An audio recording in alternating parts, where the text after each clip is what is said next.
European gas prices just jumped 28% in a single morning. The world's biggest shipping companies have stopped sailing through the Persian Gulf. And in Brussels today, despite all of it, the EU quietly made history with its closest non-member neighbor. It's Monday, March 2nd.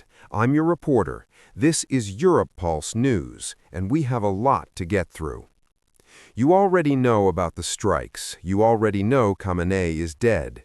That was the weekend's story.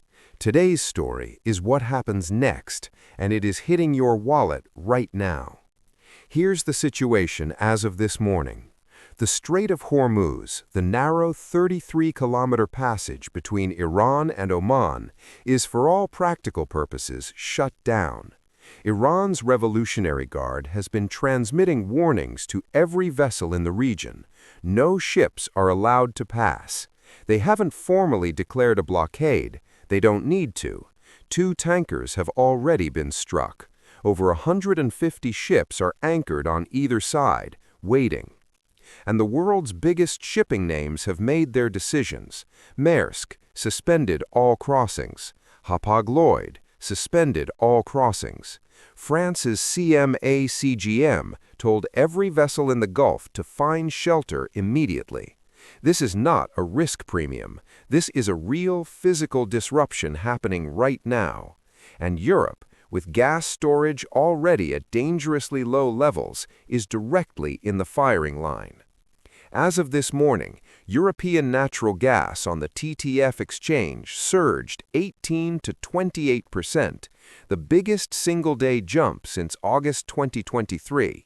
Oil rose by around 8%. Now here is why that number should alarm you specifically. Europe started this year with gas storage at just 46 billion cubic meters, compared to 60 last year and 77 the year before. Storage is thin. The refill season that begins in spring is now under direct threat. The think tank Bruegel, which published its analysis this morning, put it bluntly. Europe's most pronounced vulnerability is LNG. If Qatar's and the UAE's gas cannot get through the Strait, European buyers will be forced into a bidding war with Asian nations on the spot market, exactly what triggered the energy crisis of 2022. The European Commission tried to strike a calm tone today, saying there is no immediate security of supply concern. They've called a meeting of the Oil Coordination Group for Wednesday. But Wednesday feels like a long way away when gas is already moving this fast. Now, in the middle of all this chaos, something historic happened in Brussels today that deserves your full attention. After years of failed negotiations, after a deal that collapsed embarrassingly back in 2021, after endless diplomatic tension, the European Union and Switzerland today signed 18 new agreements to fundamentally modernize their relationship. This is what's known as Bilaterals III, and it has been in the making since negotiations restarted in March 2024. EU Commission President Ursula von der Leyen said at the signing ceremony today, "The EU and Switzerland may be geographical neighbors, but we are partners by conviction." Swiss President Guy Parmelin echoed her words, describing the deal as an engine for prosperity, jobs, and stability. The agreements cover a new electricity deal, connecting Switzerland into the EU's internal electricity market. A food safety agreement, creating a shared food safety area across the entire supply chain. A health agreement, letting Switzerland join EU mechanisms that tackle serious cross-border health threats. Switzerland also gets formal access to Horizon Europe, Erasmus+, Digital Europe, and Galileo, the EU's satellite navigation system.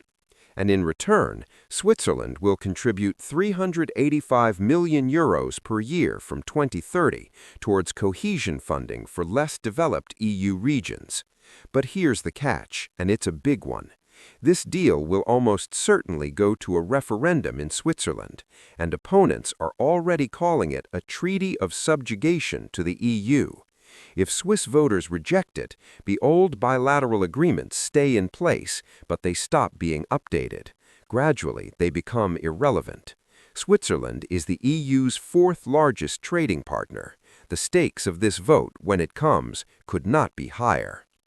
And while the Middle East burns and diplomats sign agreements in Brussels, there is a bigger strategic question that every European government is wrestling with in the background.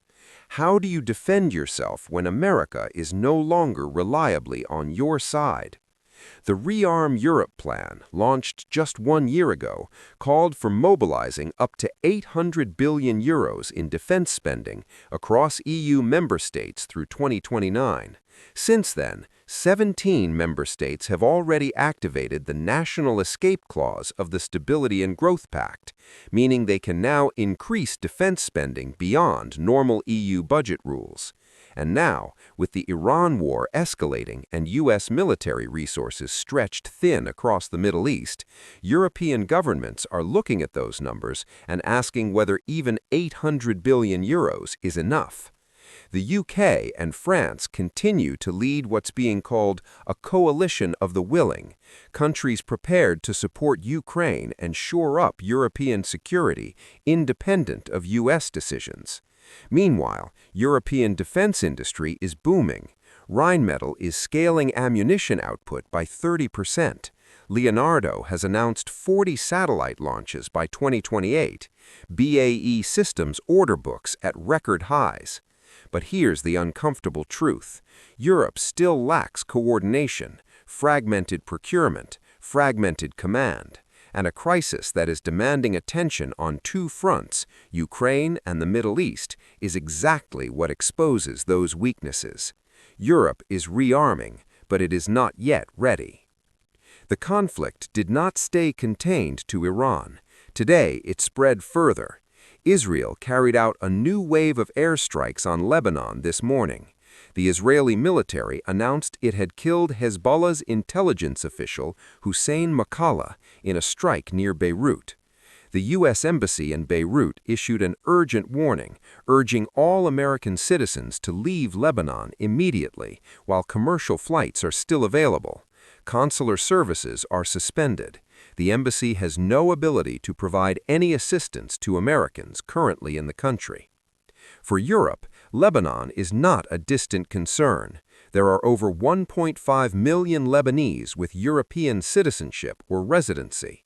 A full-scale war in Lebanon means a consular crisis for France, Germany, the UK, and others. And energy analysts are watching something else, the Bab el-Mandeb Strait. Maersk has also paused its trans-Suez sailings through that corridor. Two major global shipping choke points simultaneously disrupted. The shipping routes that keep Europe's shelves stocked are under pressure from both sides of the Arabian Peninsula. So let's bring it down to earth. What does today mean for the average European? Energy bills. They are going up again. The gas market moved this morning. How much it flows through to retail pricing depends on your country and your contract, but if you're on a variable tariff, watch your provider closely. Petrol prices. Oil is up 8%. Expect pump prices to begin reflecting that within days. Goods and shipping. Two of the world's major shipping corridors are effectively suspended. Electronic energy, clothing, manufacturing components, all of it gets more expensive as ships reroute around Africa. The Swiss deal. If you live near the Swiss border or work in the sectors covered by today's agreements, this is good long-term news. And climate policy. This is perhaps the most underreported consequence. When energy gets expensive, the pressure to burn more coal and gas and delay the green transition intensifies. The cheapest energy of all, as one analyst put it today, is the energy you never had to import in the first place. Here is where Europe stands tonight. A war raging in the Middle East is, right now, pushing up the price of the gas heating your home and the fuel in your car. The world's largest shipping companies have gone silent in the Persian Gulf. Hezbollah is firing rockets. The EU's diplomats are calling for restraint while quietly convening emergency energy meetings. And yet, in the middle of all this, the EU found time today to sign one of the most significant partnership agreements in its recent history with Switzerland. The question Europe faces this week is not just about Iran or gas. It's a more fundamental question. What kind of power does Europe want to be? A bloc that calls for restraint but has no real leverage to enforce it? Or a continent that finally builds the strategic autonomy, the military strength, and the energy independence to speak with real authority on the world stage?